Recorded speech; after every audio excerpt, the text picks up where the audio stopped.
Hey everyone, Nigel and Luke here, and welcome to Crime Zone.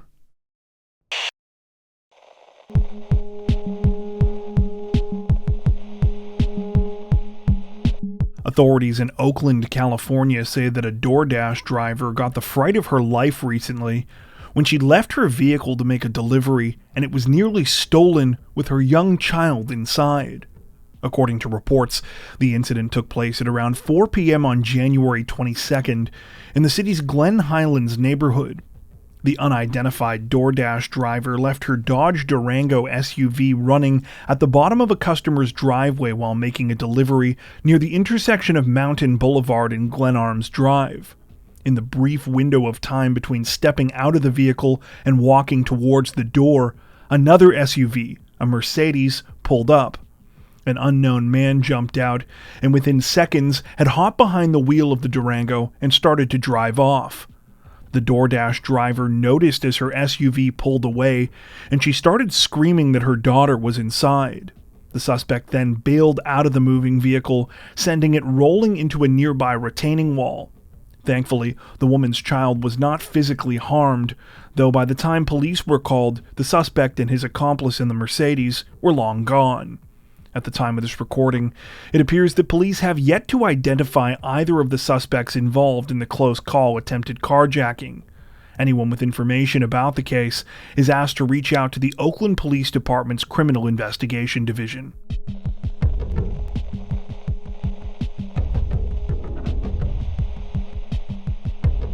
Authorities in Tampa, Florida say that they are investigating the terrifying murder of a young mother this week after her body was found next to her vehicle with her toddler inside. The situation began at around 10 p.m. on January 30th when police were called to the 10,700 block of Pictorial Park Drive, located in New Tampa's Easton Park subdivision. They were alerted by a resident in the area who had gone out for a walk and noticed what appeared to be an unconscious woman lying on a grassy area next to the road where a Ford EcoSport SUV was parked. When officers arrived at the scene, things quickly took a dark turn when they not only realized that the young woman was dead, but that her toddler was in the back seat of the SUV. Though the boy was physically unharmed, he had likely witnessed whatever had happened to his mother. The woman has since been identified as 22-year-old Alana Sims. Making things even more tragic, it's said that she was 5 months pregnant at the time of her death and was just weeks away from celebrating her 23rd birthday. While authorities have released very few details about the case at the current time, they have said that Alana was found with, quote, upper body trauma, and that they believe she was the victim of a targeted attack. The nature of this attack is unclear, though some reports have speculated that she may have been shot after a resident in the area told local media that their surveillance system had picked up audio of several pops that they believed were gunshots. Alana reportedly did not live in the neighborhood where she was killed, and it's currently unknown why she was there. The 22-year-old's family say that they are at a loss to understand her brutal murder. They say that she was a doting mother who spent almost all of her time with her young son. At the time of this recording, authorities are asking anyone with information about the case to reach out to the Tampa Police Department. They are also asking any residents of the area who might have surveillance footage to review it and provide anything that might be of interest to the investigation.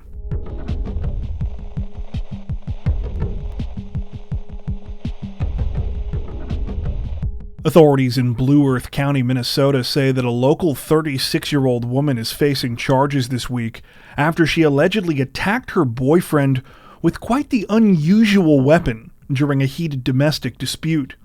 According to reports, the situation began at around 7:30 p.m. on February 1st, when police were called to a residence in the city of Eagle Lake with reports of a domestic incident. They arrived to find two people, 36-year-old Natalie Brummer and her boyfriend, whose name has not been released. The boyfriend, who had placed the 911 call, said that he had been attacked by Brummer. He said that it had started when they were on their way home from a local bar together, and she reportedly began hitting him and spitting in his face while he was trying to drive. Things only escalated when they actually got home, culminating when Brummer allegedly grabbed a whole chicken and struck him multiple times in the back of the head with it. Police were inclined to believe the boyfriend for two pretty good reasons. Not only had Brummer already been arrested in December of 2021 for assaulting him, but when officers arrived at the scene this week, he apparently still had chicken residue from the alleged attack in his hair. In case you were wondering, no, reports do not mention whether the whole chicken in question was raw or cooked. When officers went to place Brummer under arrest, she was reportedly uncooperative. According to police, the 36-year-old continuously yelled, tried to move her hands away to avoid being handcuffed, and kicked her legs around. She was eventually taken to the Blue Earth County Jail, where she was charged with domestic assault and obstructing police.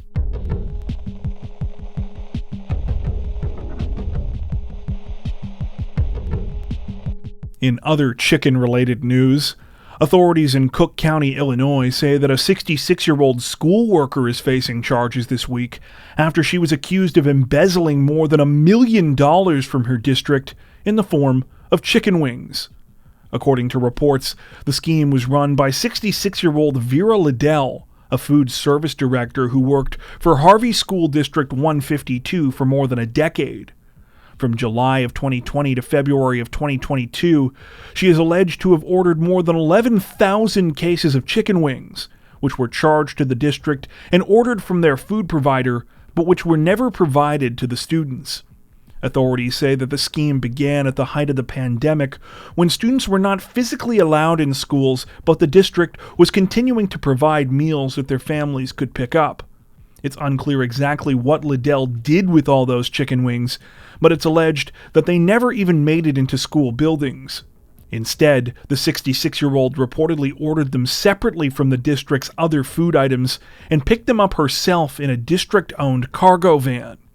The whole scheme unraveled sometime early last year when a business manager for the school district did a routine mid-year audit and realized that they were $300,000 over their annual food budget despite only being halfway into the year. When the business manager contacted the district's food provider, apparently everyone was familiar with Liddell because of the massive amount of chicken wings she was ordering.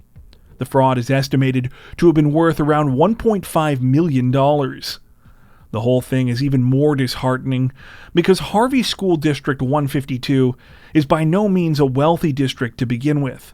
According to reports, more than 80% of the district's 1,600 children come from low-income families.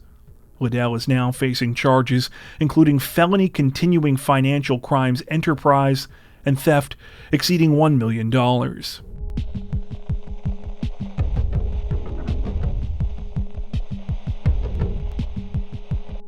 Authorities in Middlesex County, New Jersey say that they are investigating the tragic murder of a 30-year-old first-time city councilor this week after she was brutally gunned down in her vehicle just steps from her home. The incident began just before 7:30 p.m. on February 1st, when police in the city of Sayreville were called to an apartment complex just off of Point of Woods Drive with reports of shots fired. Officers arrived at the scene to discover a harrowing situation. A woman had been shot multiple times inside of a white Nissan SUV, which had traveled about 100 feet before slamming into two parked cars. Things took an even darker turn when police identified the victim, a 30-year-old recently elected Republican city councilor named Eunice Jumfor. Sadly, Jumfor was pronounced dead at the scene from multiple gunshot wounds. Despite her young age, friends and family state that Jumfor was already quite an accomplished woman. Aside from her recent election as city councilor, she was a certified business analyst, a part-time EMT, and served as the director of churches for the Nigerian-based Champions Royal Assembly in Newark. Adding further tragedy to the situation, Jumfor also leaves behind a 12-year-old child, as well as a new husband that she only recently got married to in Nigeria. While little is currently known about the city councilor's murder, witnesses in the area say that they heard about a dozen gunshots at the time of the incident and also observed a man believed to be the suspect jumping a fence and running into a wooded area near Jump 4's apartment complex towards the Garden State Parkway. Police say that they believe it was a targeted attack, but currently have not identified any kind of a motive. The FBI has since joined the investigation. At the time of this recording, the situation is still developing.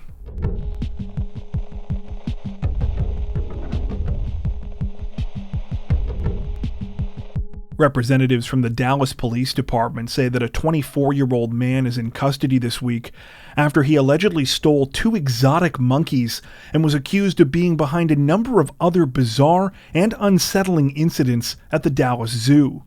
According to reports, the whole thing started on the morning of January 13th when keepers at the zoo discovered that a cut had been made 4 feet high in the wire mesh surrounding the Langer monkey enclosure.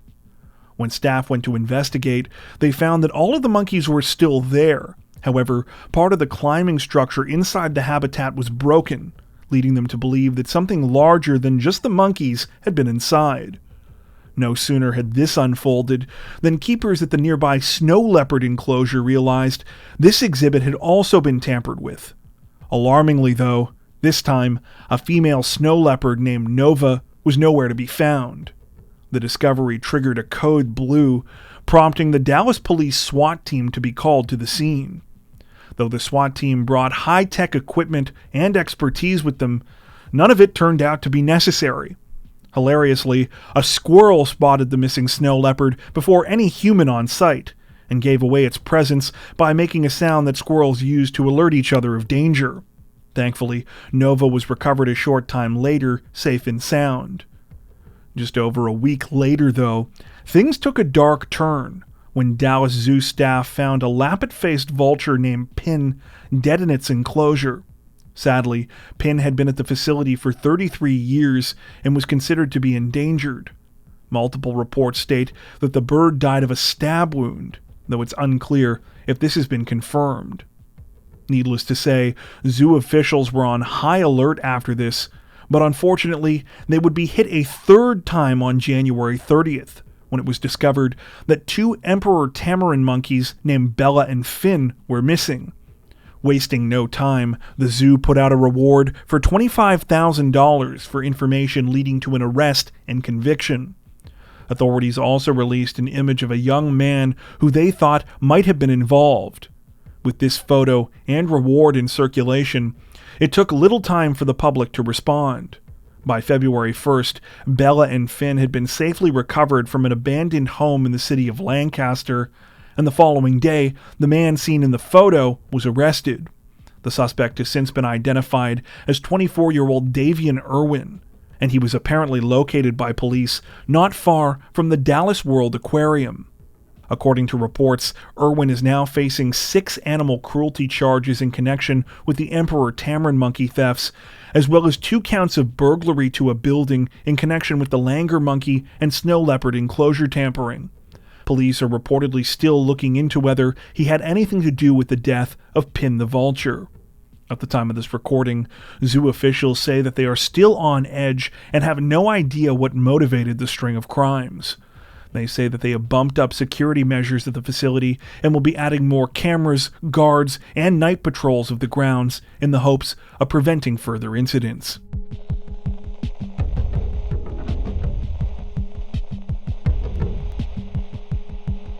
Authorities in southwestern Oregon say that a terrifying and dangerous fugitive is dead this week after a week-long manhunt culminated in the 36-year-old suspect taking his own life. According to reports, the case began sometime on January 24th when police were called to a residence in the city of Grants Pass. There, officers found a woman unconscious and in critical condition who had been bound and brutally beaten.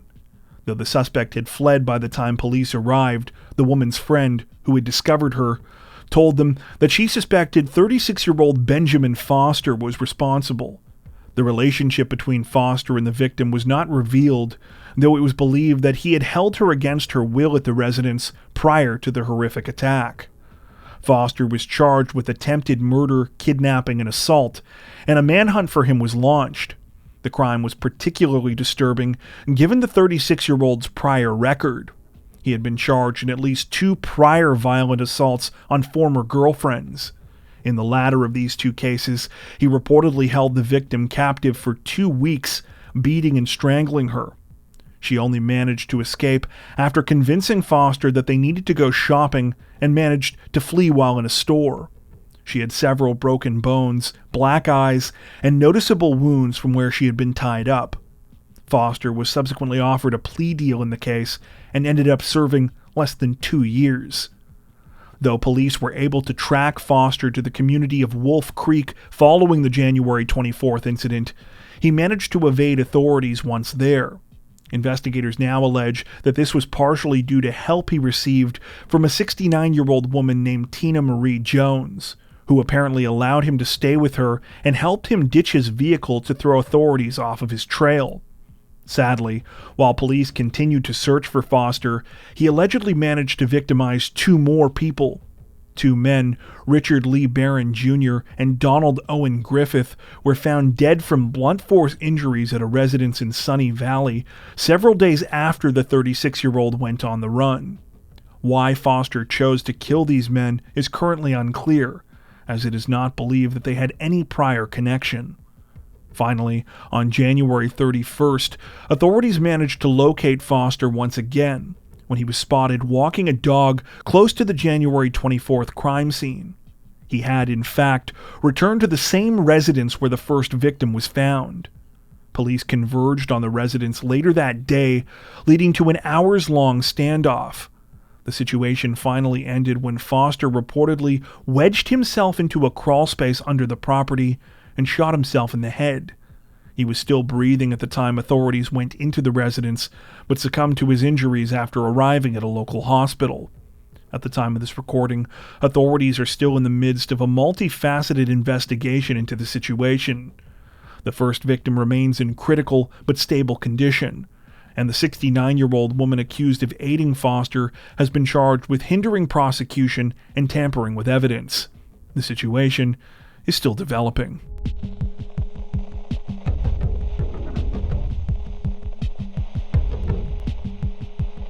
The family of a 24-year-old Kansas City man are demanding answers this week after his remains were discovered in the back of his SUV after it was found and towed by police under mysterious circumstances. According to reports, the case started on January 17th when the family of 24-year-old Adam A.J. Blackstock Jr. arrived back home from a vacation to Disneyland. A.J. hadn't gone with them, and when they initially got in and didn't find him or his vehicle there, they weren't overly concerned. It was very early in the morning, but they knew that he sometimes took temporary jobs in the neighboring city of Edwardsville, which had him work overnight. However, as hours passed and AJ didn't return, the family began to worry. They became even more concerned when repeated calls to him went unanswered. Later that day, AJ's father, Adam Blackstock Sr., was reportedly concerned enough that he left work early. Using the GPS tracker in AJ's SUV, he was able to trace the vehicle. He was led to an address he didn't recognize in the Oak Park Southwest neighborhood on the Missouri side of Kansas City. The SUV was parked on the driveway of a residence on the 4600 block of Montgall Avenue and was covered by a gray tarp. With this information in hand, and with alarm bells now ringing in his head, Blackstock called police and explained the situation. His son was missing and unreachable, and he believed he had found his vehicle under strange circumstances.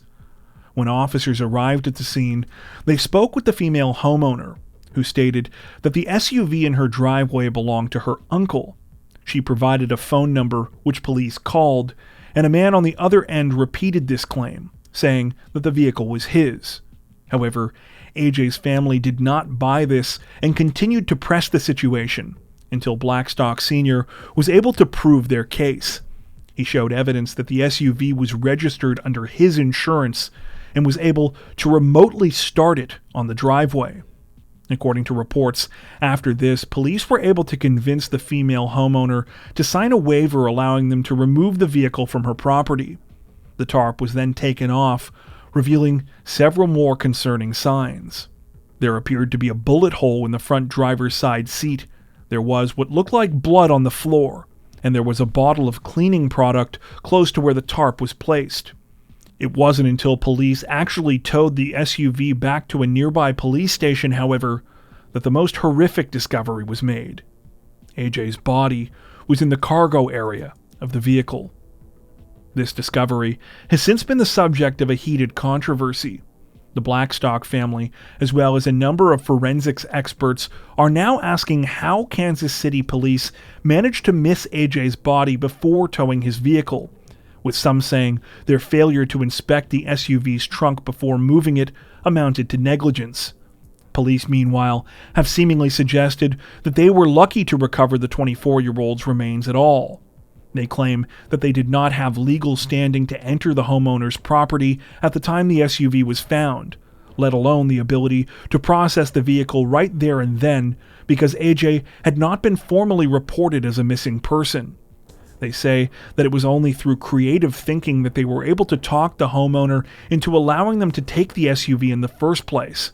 Otherwise, significant time would have passed before they would have been able to obtain a warrant. At the time of this recording, almost no other details have been released about the investigation. Police say that they are making progress towards identifying a person of interest in AJ's murder, though no charges have yet been filed. Anyone with information about the case is encouraged to contact Kansas City homicide detectives, or to reach out through the department's tip line. Before we wrap up, we'd like to take a minute to thank our amazing supporters over on Patreon. As many of you are aware, our situation on YouTube always seems to be a bit uncertain, but our patrons help to ensure that we can continue to make content like this long term without having to worry as much about what surprises might be thrown our way. Plus, patrons also get access to 4 additional stories per week for each of our Crimes of the Week and Crimes of the Week International videos. If you'd like to help support the channel directly, head over to patreon.com/crimezone to join. You can also find that link in the description below. As always, thank you so much for watching, and take care.